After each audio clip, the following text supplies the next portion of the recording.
வணக்கம் மக்களே. ஆல்ரெடி நம்ம கருவாடை எப்படி க்ளீன் பண்ணுறதுன்னு வீடியோ போட்டிருந்தோம். இப்போ க்ளீன் பண்ண கருவாடை ஒரு சூப்பரான ஃப்ரை எப்படி செய்யுதுன்னு பார்க்கலாம். அதுவும் 10 நிமிஷத்தில் நம்ம க்ளீன் பண்ண வச்ச கருவாட்டு மேலே அப்படியே ஒரு டீஸ்பூன் அளவுக்கு மிளகாய்த்தூள், ஒரு பிஞ்ச் அளவுக்கு மஞ்சத்தூள், தேவையான அளவுக்கு உப்பு சேர்த்துக்கலாம். நான் இன்றைக்கி 1/4 டீஸ்பூன் அளவுக்கு உப்பு சேர்க்குறேன். இது எல்லாத்தையும் இது கூடவே ஒரு கொத்தளவுக்கு கருவேப்பிலையும் சேர்த்துட்டு நல்லா கலந்து விட்டுடலாம்.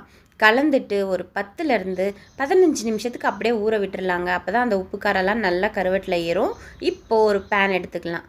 பேனில் 1 டேபிள் ஸ்பூன் அளவுக்கு எண்ணெய் சேர்த்துடலாம்.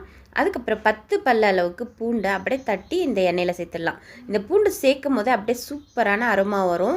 அதுக்கப்புறமா அந்த பூண்டு லைட்டாக வதப்பட்டதும் நம்ம கலந்து வச்ச கருவடியும் இதில் சேர்த்துடலாம். சேர்த்துட்டு ஒரு 5 நிமிஷத்துக்கு நல்லா கலந்து கொடுத்து ஃப்ரை பண்ணலாம்.